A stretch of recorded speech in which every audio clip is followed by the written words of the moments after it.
All right, welcome back to the Reality Show Life Coach podcast. Today we're going to be talking about not The Bachelorette. We have moved on in life. We're going to talk about How to Get Rich, which is a Netflix series. And today we're going to talk about episodes 1 and 2 of that series.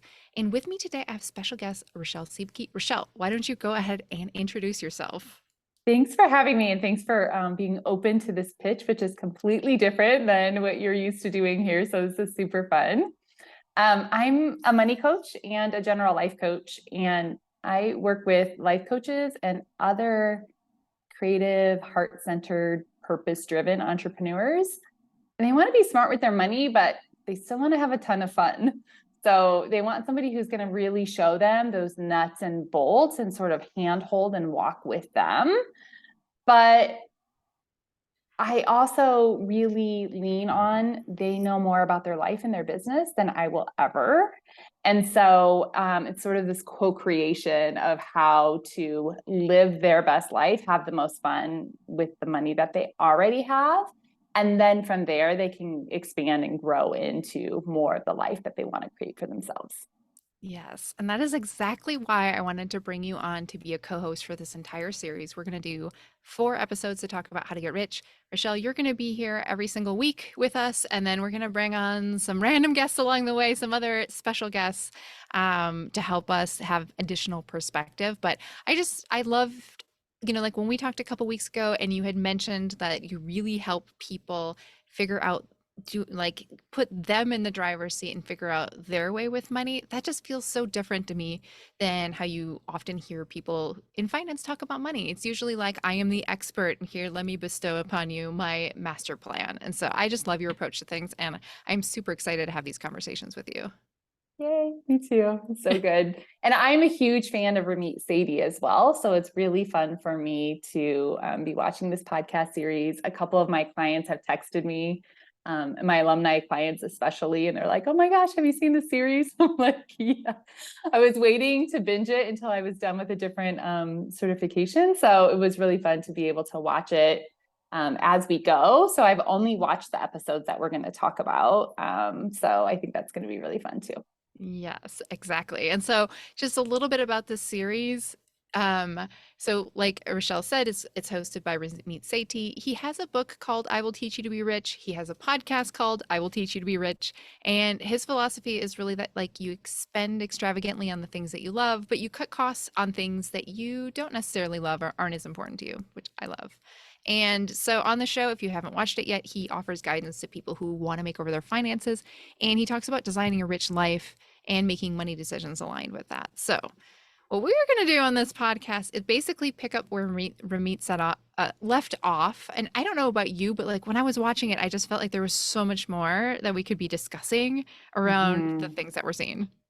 Yeah. And again, it was sort of an intro, but I love what you're saying is like, it makes good TV to just do an intro, but then also if you're like really looking for advice and how does this help me, where do I go from there? And of course, we have different tools, right? As life coaches, we have different tools than, like you said, the typical money manager or the typical trite financial advice is going to give you, which again, Ramit has very fresh behavioral psychology type of advice. But I still think that as life coaches, we have some very specific tools that can be really helpful here. Yes, and I know that that's going to come out. We're going to talk about there's 3 different groups that are on the first 2 episodes.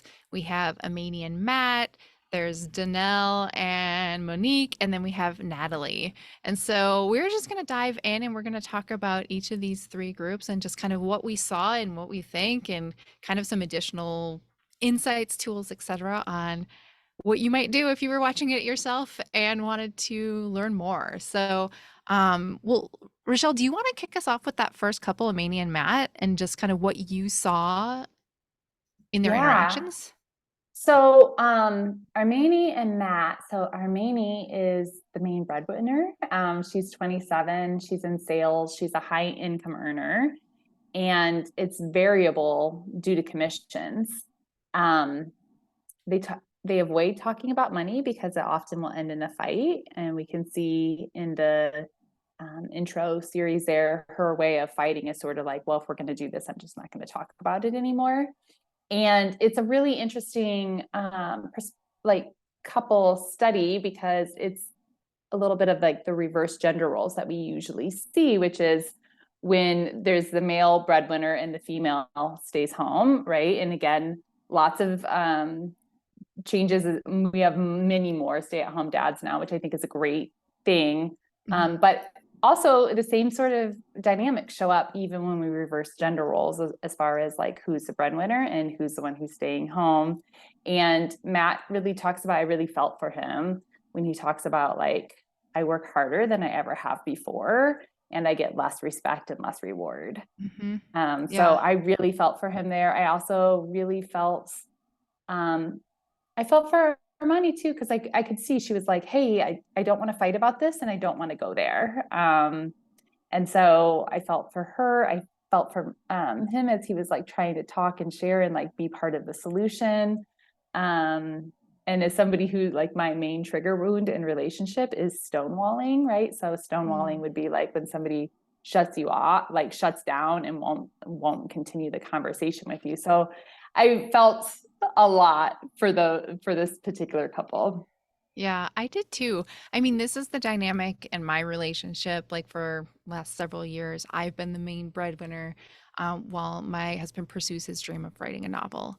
And so when I was watching this, like I related to a lot of it too, because while you want to, like just be like everything's great and fine, like I think there's just things that come up, and I am definitely the one that stonewalls in my relationship when things come to that, and he's the much more communicative one. So I watched that and I was like, okay, I see I see some of the things that I've experienced myself. And so I think that's why even starting out with this one, my first question actually from like probably before like the client perspective is like, how do you have conversations like that more effectively? Because you really do see on the show where Armenia and Matt, like they shut down and they just seem so in pain because they obviously came on the show for a reason. They want a different relationship to money in their relationship. They're just not sure how to go about it. And there's just a lot of blame, maybe some shame involved. And they just seem to be in that like repetitive cycle in their conversations. Mhm. Yeah. So I think I have a really interesting perspective around this.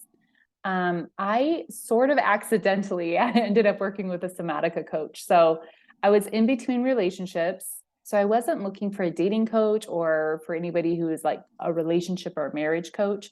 But I had a friend that was going through somatica training and she was looking for Yeah. people to like, What practice is with. somatica training So or a somatica, coach? and somatica is like a special like branded, right? It's like a certain branded type of somatic training. And somatic is anything that's related to the body, so feelings and emotions.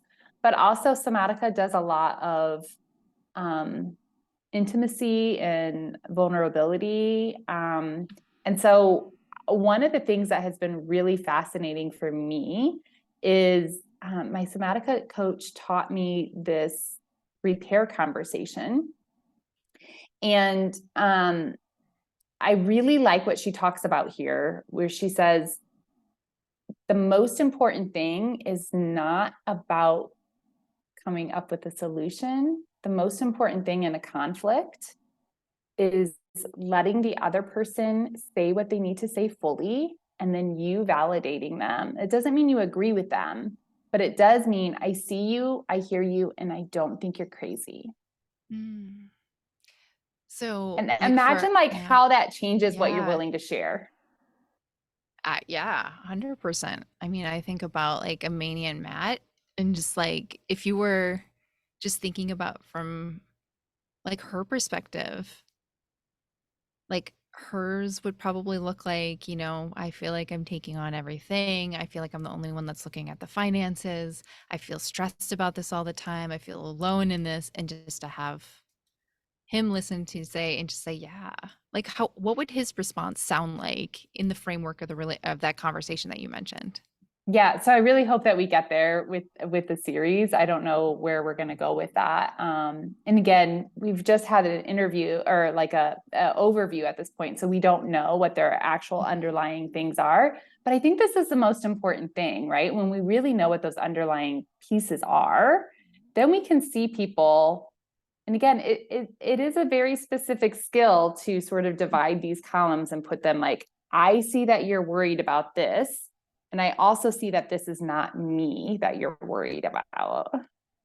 Because I think the Mm. number one thing that we see in couples, right? It's like, I don't trust you financially. And we think, well, I haven't done anything, you know, wrong, or it's been a long time since I did something wrong, or I'm trying really hard. Why can't you just forgive me? But when we can sort of separate them and see that they're two separate columns, we can let our guard down a little bit, and then we can allow people to really have their own disappointments. Yeah, because I think maybe if I'm hearing you correctly, what usually happens and what we see happen on the show is when one person or the other in that relationship says something, the other person hears it, but thinks it's attacking them almost. Like it thinks like it's attacking their character and it doesn't feel good. And so they feel like they need to defend themselves. But instead, what you're saying is letting them have their own experience almost Mm-hmm. of being in that role. Yeah, so like if I would give an example, I would say for my past relationship, I have betrayal trauma, which basically means I thought I had one specific sort of life.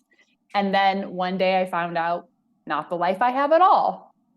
Right. And Mm. so I have a lot of like untouched nerve endings that will come up and be like, ooh, I don't know if I should trust this. Right. And it's really for me, like that's my open wound. And I really need a partner to be like, oh, I see that you have this open wound and I see that you're not blaming this on me. Yeah. So like it creates a sense of safety because you can have your open wound, but not feel like somebody's going to throw some salt in it or like something's going to happen. Like it's like, oh, it's Yeah. okay to have this open wound. Like I get that. I see Yeah, that. I get where you're coming from. I see that. I know that's really painful for you. Now, like once I can be fully seen and heard and accepted as I am, then over here we can talk about like what's the resolve for this. But Mm, as we're talking, you know, if we're stuck in this like reflecting, deflecting, blaming, like dodging, right? I don't want this to be my fault. It makes it really difficult to get to a point. And honestly, the other thing that I think's been really interesting about the somatica repair approach is once you're completely seen and heard, it almost doesn't even matter if the issue is resolved. Like so many oh, fights are really about everybody wanting to be seen and heard and accepted and feeling like they're not seen or heard or accepted unless they're on the same page. And the truth is, we're all very individual people with very individual wants and needs and desires. It's really unlikely that we're ever going to align completely on what we think like the task or the action should be. So that's sort of my that's I think the biggest takeaway for me, sort of overall, right, in yeah. every single area. In my self coaching, I also use this repair conversation, which is a little bit different. Like I have to Yeah. switch it up a little bit, right? Because there's not two people. But oftentimes when we talk about in life coaching, um, sort of being like afraid of being gaslit or spiritual bypassing, it's very often because we're not validating our own experiences or somebody else is not validating our own experiences. So I think we've all been in a situation where we've been in a conversation or we've been coached. And the thing is like, well, you know, is that really true? Or is that just the way that you're thinking about it? And Yeah. that can feel horrible. And Yeah. it feels so much different when you're just like, yeah, okay, I'm with you. I see why that's so painful. Yeah. Yeah. Well, and I think this is where like my coach brain was getting a little like conflicted is Ramit's first suggestion to them is to think more big picture and design their rich life. And I was like, that sounds amazing, right? What are we going toward versus what are we running away from? Good, great. But I was like, it seemed like it was really challenging for them to have conversations about this in general. And so it was almost like jumping to what we want. And it's like, we can't even have a conversation about these other things without causing a lot of tension and grief. And we do see this in the episode, like they as a couple decide like, hey, we're going to pause on this for a moment. This is a lot for us, we're overwhelmed, which I give credit to them because they realize like, okay, maybe this is a little bit too much for us. Spoiler, they do continue on. But to me, I love the approach to think big picture, but then I was also like, I feel like we're missing the part where we can have conversations in general. So I was like, it Mhm. felt a little bit like kind of a one size fits all solution, like, oh, just go dream about your life. And then we see like, okay, well, they brought themselves to it, which Yeah. makes sense, which makes sense. Yeah. I do I completely understand what you're saying. And also, I really love to start with the dreaming too, because Mm. at the end of the day, nobody wants to be good with their money because they want like an organized financial file, right? Or like they want to know exactly how many dollars they have, right? At the end of the day, the only reason that discipline around money makes any sense is that we get the thing that we want. And so I think daydreaming together as a couple, first of all, I highly recommend daydreaming independently first, Oh. doing it on your own and with no like pressure to know how you're going to get it, right? It's like, if wouldn't it be cool? I actually like this prompt better. Wouldn't it be Mm. cool if? Because it feels less like a goal that I'm setting and I have to be able to like break Ah. it down into these measurable steps, right? But like the first thing I want to do is just allow myself to like fully expand into what would happen if I could like if my life could look and feel any way I wanted it to, what would it actually look and feel like? So Yeah. Yeah. Sorry, go ahead. no, I was just gonna say, so that's sort of like I think that's where he's going. I love that he shares a journal with everybody at the beginning. So yeah, what were you gonna say there? Well, I hadn't really thought about like thinking about this separately. Hmm. And and maybe that would be a way for the couple that we're seeing, like maybe that would be a way for them to feel a little bit safer, like, okay, I can see this here. um I mean, and like the coach in me wants to like really encourage someone to just be like, hey, let yourself dream. If you notice yourself squashing it, like, well, I could never do that, or I would never have money for that, just be like, hey, it's okay, it's cool. Like the logistics of this, we don't even have to figure that out right now. It doesn't have to Hmm. be a part of this conversation. Just let yourself dream a little bit before, like, because we're just so quick to squash things often. Hmm. Yeah. Yeah, and we're so socialized as well to really, I mean, as women, socialized to defer to our partner. I think men would also argue that they are socialized to defer to their partner, right? Like this like phrase being like, happy wife, happy life, right? They hear Mm. that just as much as we hear like, be a supportive, and again, I'm talking very heteronormative language here, but just the idea of dreaming independently, allowing ourselves to have that space, and then being able to share that openly and vulnerably. But we can't really be open and vulnerable with other people until we have that self reflection and the ability to be open and vulnerable with ourselves. Yeah. Yeah. I was gonna say, like, as you were describing, I was like, that sounds like such a vulnerable act. Just be like, okay, here's the really big life that I want to create. What does yours look like? And it's like, and if they don't, if they are compatible, these life dreams, amazing. And if they're not, how do we navigate that? And does it really matter if they're not? It's just, and that's why I think it's like wonderful what you do as a coach, because I think sometimes we just need that guidance, like a little bit of guidance to help us dream a little bit bigger and to point out, like, hey, you know what? I just noticed you limiting yourself there. Like, I Mm-hmm. notice you like squashing the dream before you could even have it. Like, what if we just expanded and just like allowed that to be there just for a minute? Mm-hmm. Yeah, and I think when you and I had talked when we were doing our just networking coffee chat, we both really were like, oh, I love this phrase, but it's like, what is the thing that you want so badly it makes you blush when you say it out loud, right? Mm. And I think that is the most important work that I do, is allowing somebody to have space to, I do my work very similar, where it's like, here's some journal prompts, answer these questions by yourself. And then when they get to my session, I'm like, well, tell me about that. And say more about that. Right. And I'm really not doing a whole lot of like, oh, don't do like, and I'm just like, tell me more. Like, why do you love that? Right.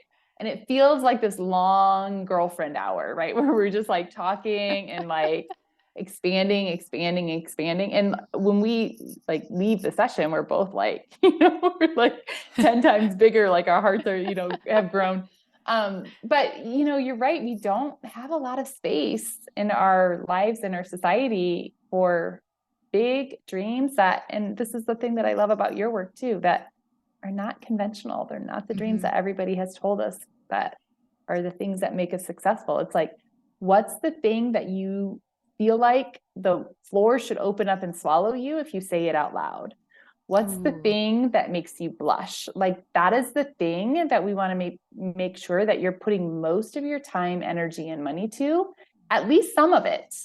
Because I Mm-hmm. think that's really when we start to sort of die out and feel burnt out in our lives, is like, this thing I want more than anything, I won't allow myself to have it. I can't possibly imagine how I'm going to ever have it. I have to squash it. I have to defer it. I have to Yes. like, deny myself. And so, yeah, I think you're 100% right. It's hard to do that for yourself, let alone share it with somebody, let alone now there's like this double weight, right? If we're coming into the relationship conversation about money in, here's some stress and some tension, and then I'm also going to tell you all of the other things that I want to do on top of the ways that we're already struggling and not being able to make those ends meet, 100%. It's a Yeah. very like sticky topic. It's very hard to do by yourself. So I do think that it's important to have somebody, whether it's a coach or a Mm-hmm. trusted friend, a private journal, to allow you to have that like full expansion. Yes. I like that word too, like kind of expand, because you already have some ideas, and so how can we expand them even more? Mhm. Well, we see similar, if we were going to move on to Danelle and Monique, we see like another couple who's also having, difficulties talking about money. They're a little bit older than our first couple. They're late 30s, 40. They have 3 kids. They make, around, I think collectively like 93,000. They have a bit of debt. And one Monique, the woman in the relationship, she has just quit her job to pursue a business. And I think the way that they got on the show is Danelle was just like, let's go do this thing. And she did not know anything about it, but I love to see her spirit and energy of embracing the whole show. Like you wouldn't have guessed that. But they talk about like not being on the same page with money, and they talk about they do have a shared goal. Their rich life looks like them owning a home. And Mhm. so, uh, but their communication issues seemed different to me. And I was trying to pinpoint what it was. Like, what was different about their communication versus the first couple that we saw? I think from this small overview that we've had so far, um, their differences is they don't discuss money because they're looking to avoid the argument. So they're keeping their money separate, but not because they know and like their reasons, but because it's like, I don't trust you to do the thing that you say you're going to do, and I don't want that to have a negative impact on me. Mm, And yeah. so I think the Yeah. way that they sort of handled it to this point is to just divide their finances, which again, I think there is no one right or wrong way. I work with plenty of couples that keep them completely separate. I work with plenty of couples that keep them together. I really like sort of a hybrid of that, which is where we take percentages and contribute jointly to a joint account, and all of like the bills and the shared Hmm. goals come out of the joint account, but each person has individual free spending money. But to me, that's sort of what was happening there, is like they were keeping their money separate, but sort of by keeping their money separate, they were keeping their progress separate too. Like they weren't as Yes. partnered to move forward. And the same thing that you're saying, right? Like the first couple also wasn't partnered, but their situation was a little bit different. And we didn't talk on that. Do you mind if I go back to that for one Yeah, second, of just for course. Yeah. comparison? Yeah. So I think that was the thing that was really interesting, because the first couple, Armani and Matt, talked about when Matt was the breadwinner supporting the family, or maybe the main breadwinner. He had a joint account that they paid the bills out of, and now that Armani is the main breadwinner, it sounds to me like he doesn't have any sort of free spending allowance, Yes. or a joint account. And so every decision needs to run through her. So I do think that there are two separate Mhm. flavors of not discussing. What was your take on why like how it was different? Yeah, I think that's exactly right. It almost seemed like with the Danelle and Monique is they maybe earlier on in their relationship had issues where with the shared, and they just came up with a solution. It wasn't for them like a perfect solution. You talking about like kind of them running on separate tracks seems very accurate to me. And they both seem like this is good enough for us to have these separate. Like this is working for us. We don't know why we can't get ahead. I mean, they say that quite a few times. It just doesn't feel like we can ever get ahead or whatever. And I think it's maybe because they have shared goals, but the way of getting there isn't shared. Like there's Mm-hmm. no like path for them to find. But yeah, I mean, I think if this was working for them, I mean, maybe they wouldn't be on this show at all. Like totally fine. It just seemed like the reason that they made the decisions that they did is they were trying to, and I think you have this in here, avoid conflict. Like, oh, Mm-hmm. we'll have our own money because I don't, Monique said, like, I don't trust you. You have an Amazon issue. Like, I don't trust Mm-hmm. you with the joint finances. And so, so they seemed totally fine with their solution just because they're like, but because we don't have to fight now. And it didn't seem like um, it was for the reason, like, I don't know if they took a step back, they would like their reasons for doing it. Mm-hmm. Yeah. And again, everybody likes the reason of short-term avoiding conflict, right? Like Right? everybody's on board with Yeah. that. But the problem is, like you mentioned, like, they have grandchildren and they would like to own a house. Like that's their main motivation. Um, Another thing I want to give like a lot of shout outs here. Yeah. I mean, you mentioned this already in our notes, which was like they're so ready, right? Like they're showing up. They're like, okay, if that's what you're like, yeah, I can have that done by tomorrow. Is that what you want me to do? Right? Like if you think I should, shut down this account or simplify these things, like, yeah, no problem. I can do that. And I think like for Monique to leave her job to do this amazing, badass woodworking thing, like gorgeous work for one. For two, she's so at one point like ready to return this purse that she has bought, right? Like Yes, they the sort of call her $1,500 out. purse. Which like luckily she hadn't used it yet. So that was an option for her to return that purse and use it for 3 months of like creating her own office, like renting a small office space so that she can actually get her business out of that small Like the front area in room. the front Yeah. of their house. And that's a way that she's willing to invest in herself and in her company so that Mm. more revenue will be coming in. So I think that this couple is super amazing. And I love how they sort of tease each other, but not Yes. meanly. Like I don't feel like there's any Very loving. meanness. Yeah, and I think that's maybe the difference that you were sort of saying, like, what is exactly different? Like they sort of both don't communicate, both couples. But I think that was sort of the difference that I felt like the first couple maybe have just fallen into this pattern of almost like hitting below the belt sort of Yeah. They were maybe more confrontation. blame cycles, and this one Mm-hmm. they didn't seem like they were really blaming each other. It was just like, oh, we're just like doing our own things. But I think like what I liked about them is they seemed very receptive to, like when Ramit was like, kind of like, what do you want more? And she was like, wow, you know what? I want to invest in my business more than I want this purse. And for him, he like kind of started thinking about like, well, maybe I do want to pay off debt to work forward than to have this storage unit that costs me so much Mhm. money, or maybe this online gaming that I do that costs me so much money. And I think that like for them, it seemed almost like a lack of a compelling reason tied to the possibility of it happening. They have a compelling reason, but I think both of them just didn't think it's going to be a possibility. So why would we like put our money towards things if we didn't think we're going to be able to get it?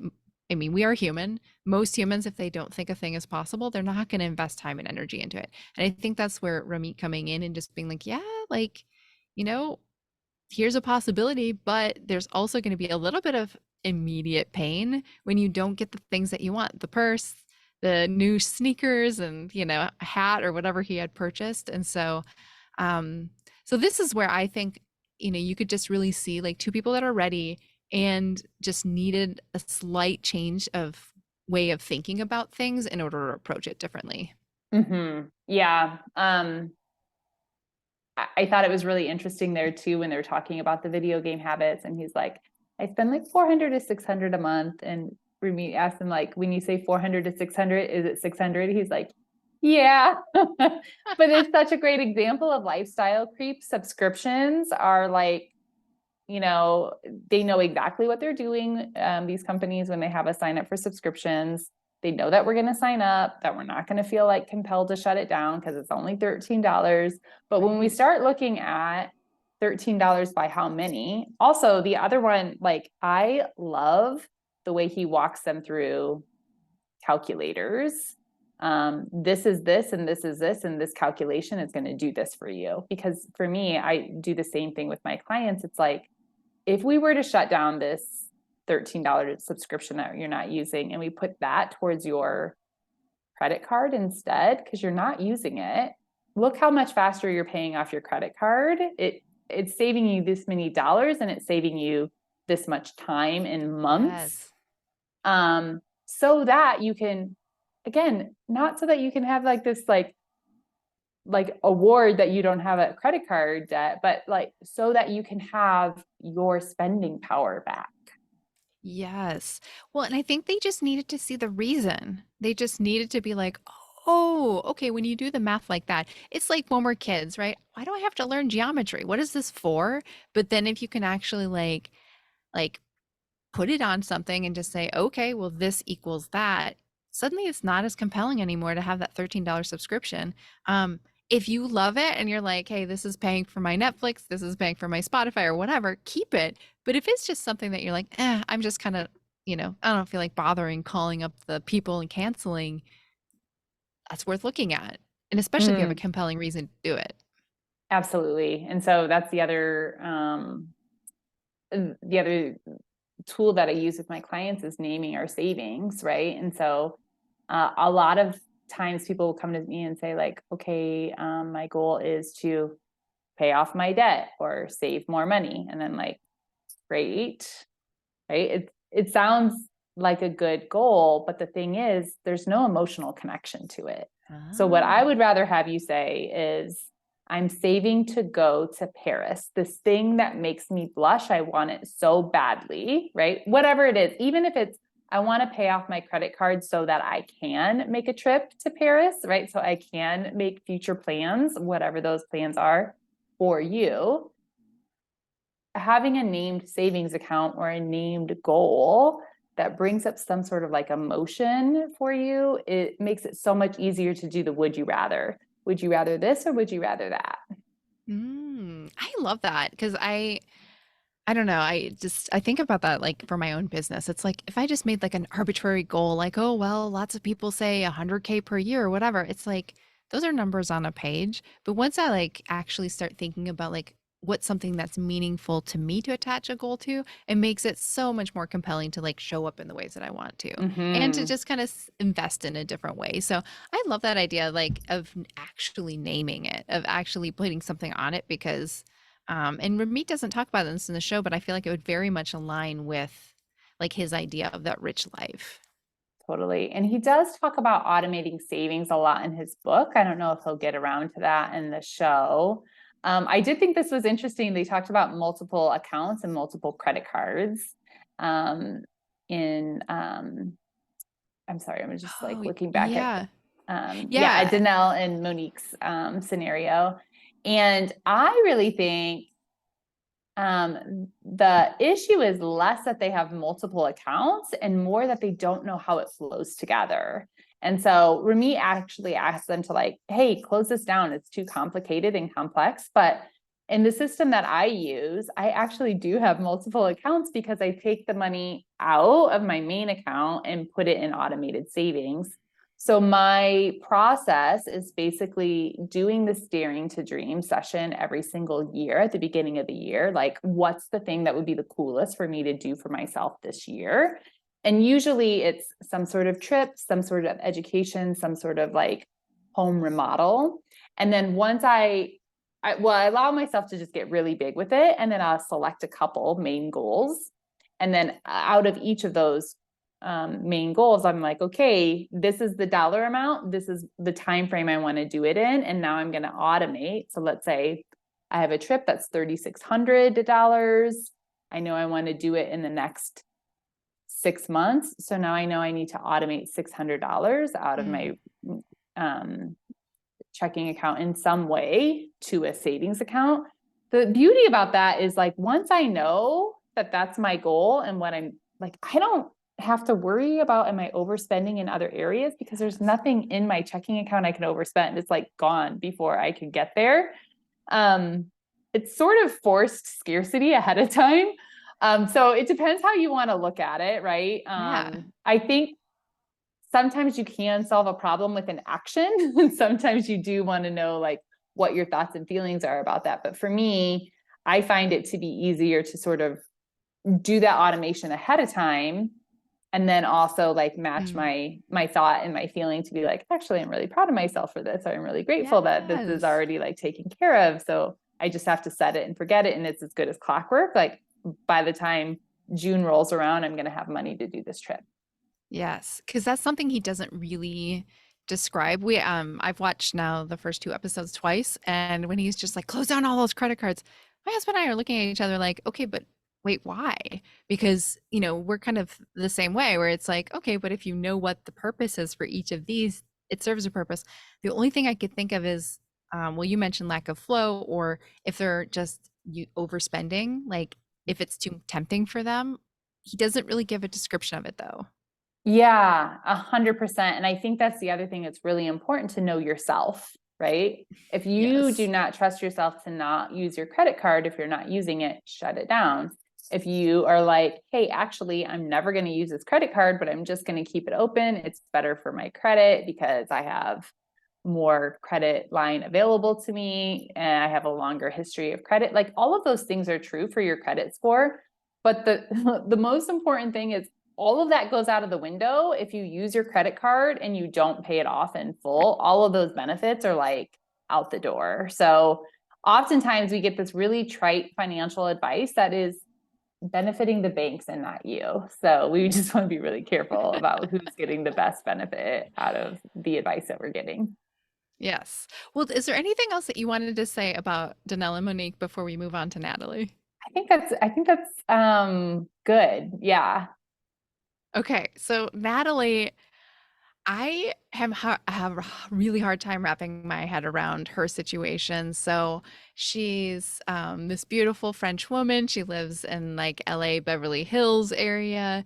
She grew up with her mom, who she said is poor. Her father was wealthy, and she has an income that most people probably don't really see. She's a high income earner. She has money that's coming in from alimony, and she is very, I don't even know how to describe this. And like, I think you have a different take on things. I was like, does she not want responsibility for her money? Is she spending for comfort? She spends like $500,000 a year on shopping.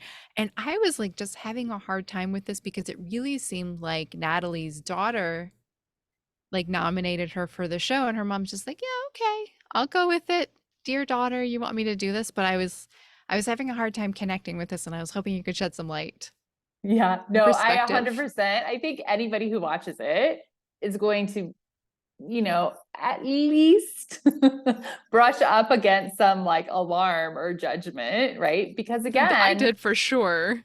right? And we're human, right? And it's TV that's sort of like meant to make us sort of think that, right? So 100%.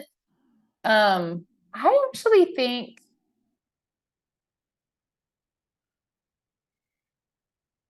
and I don't know yet what is behind the spending. So if there's something behind the spending that wants to and is ready to be addressed, then I reserve the right to like change my perspective on this, right? But from where I'm sitting right now, I find it really interesting. She did say at some point, like, oh, yeah, I don't like to do homework, but I got to make Ramit happy. And I think this is such a great thing to underline. Oftentimes, we do sort of hire a coach and then like put it off on them, like, well, coach, are you going to fix me? Like, Mhm. um, it can't be because the coach wants you to change. It can't be because your daughter wants you to change. It can't be because your spouse wants you to change. At the end of the day, only thing that's really going to like break that indulge, deprive, right? Like, and she just seems like completely uninterested in doing any sort of depriving. And she's completely on the indulgent spectrum, which I think is what's so shocking. What do you say for that?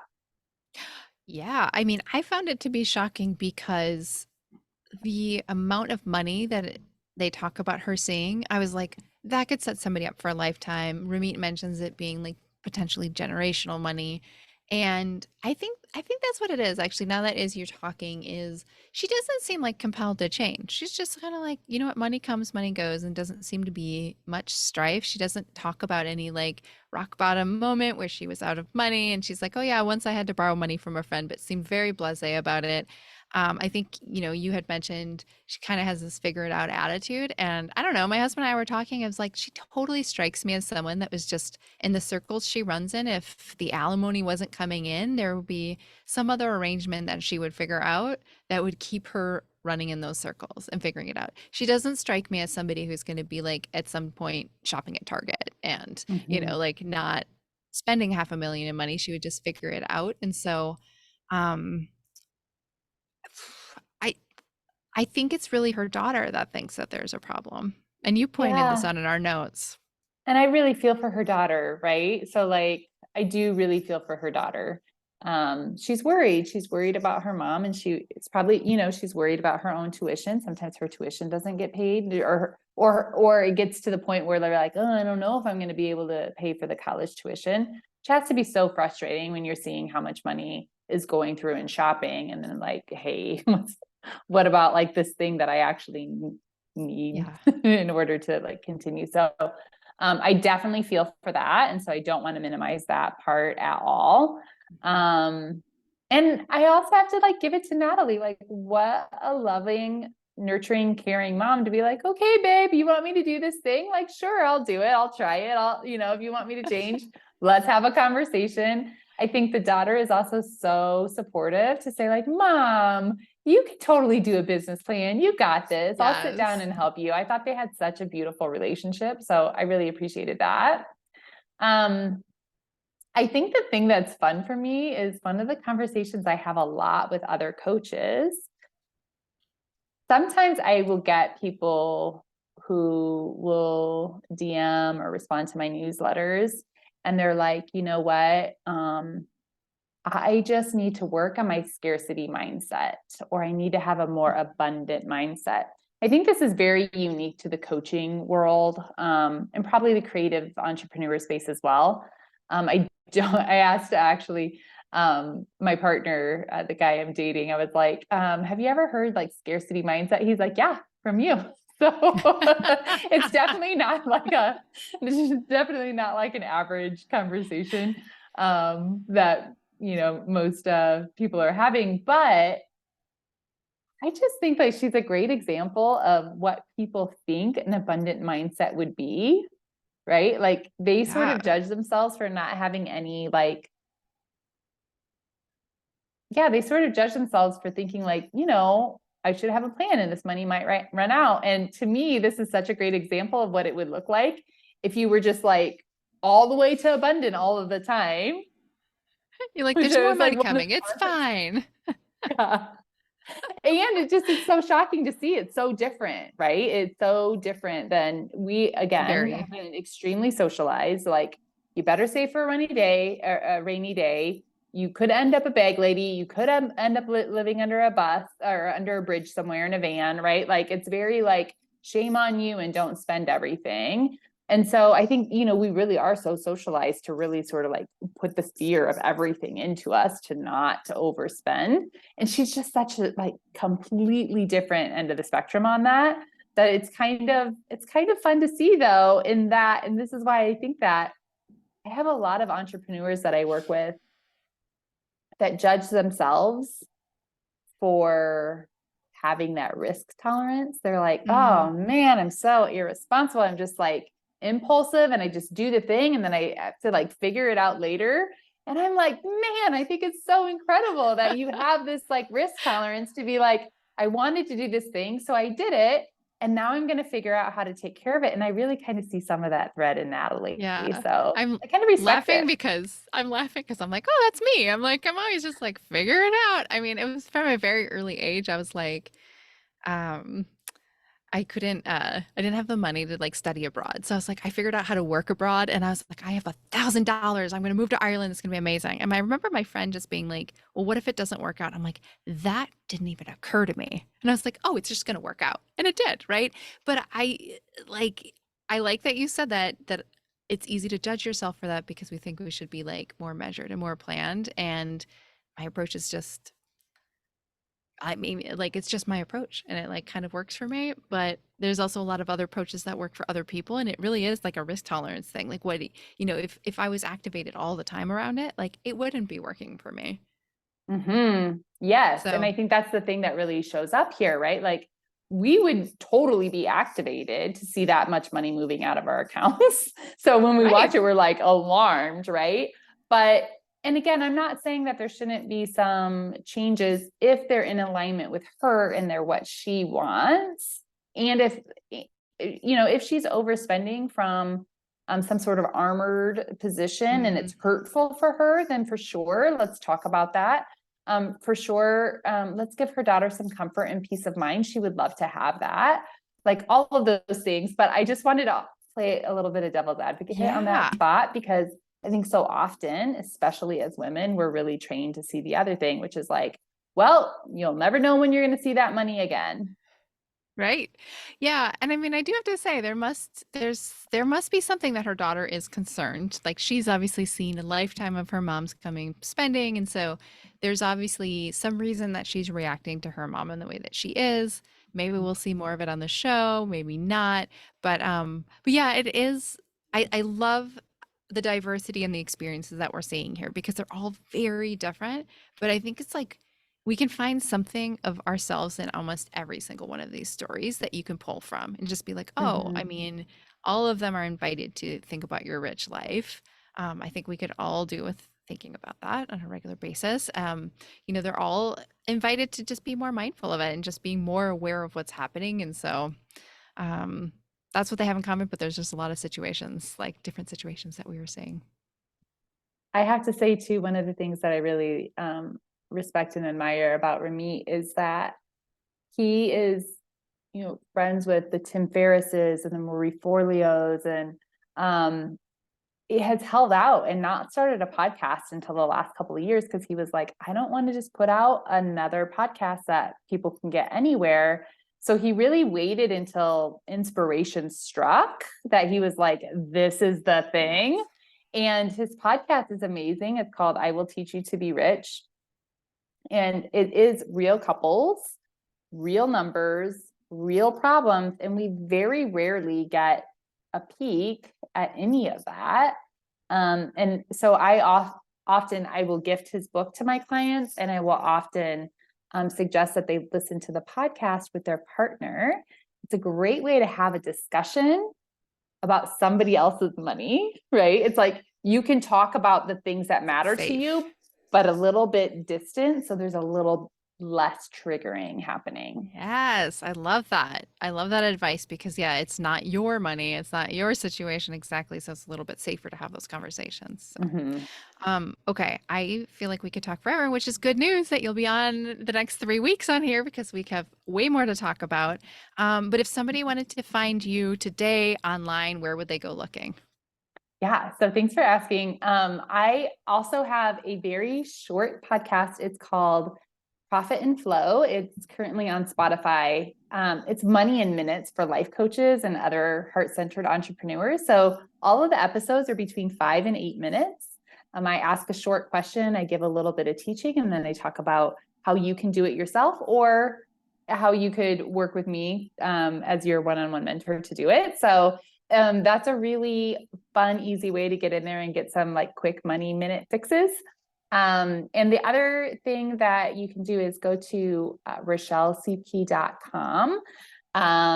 Or if you go to RachelleSiebke.moneycoach on Instagram and go to my link in bio, there's a fun money guide. And so I really like to say, you don't need one single more money rule, but you could probably spend a little bit more fun. You could probably stand to spend a little bit more fun with your money, right? So the fun money guide is some ways that you can have some habits and routines that support your values, but also some fun money playlist and different podcast interviews and things that I've been on. So you could be exposed to a little bit of the vibe and different conversations I've been having. So Yes, I love it. And I'll have links in the show notes so it's easy to find. Well, Rachelle, thanks for coming on today. And of course, we'll see you in the next 3 weeks. So we get to continue having the conversation together. So thank you so much for being here. thanks for having me.